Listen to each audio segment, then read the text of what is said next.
Para sa mga nangangailangan ng battery para sa kanilang electric mountain bike, may pinabuo sa akin na battery, 48 volts, 20 ampere hours ng mga lithium ion. And ganito po yung housing niya. Saktong-sakto lang yung battery. And susubukan ko na siya. Yan, may nilagay akong saksakan para sa aking e-bike.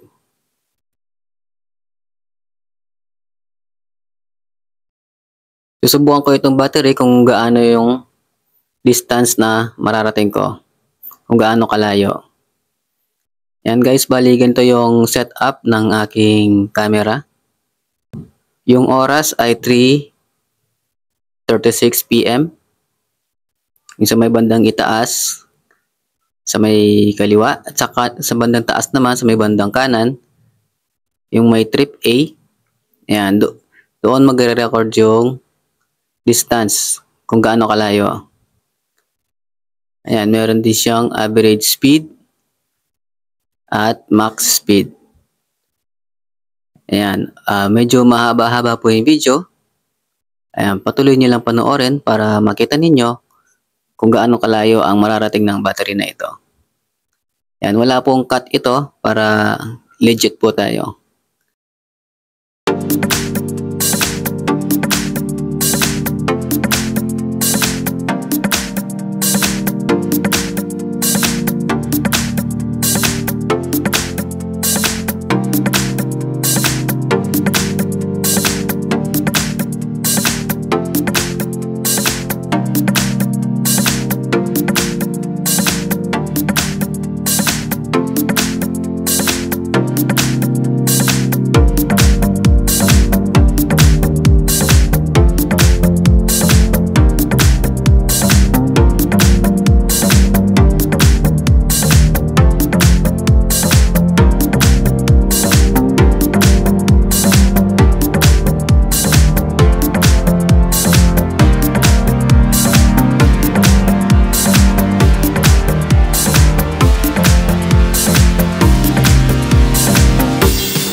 Di ko ini-expect na makakarating ako ng 62 kilometers sa battery na ito. Pero maganda siya guys. Malayo-layo yung narating ko. Ayan, hanggang dito na lang yung biyahe natin. Ayan, tinek ko yung voltahe ng battery. Ayan guys, nasa 39 volts. Ayan. Tamang-tama yung cut-off voltage na. Ayan, safe yung mga battery.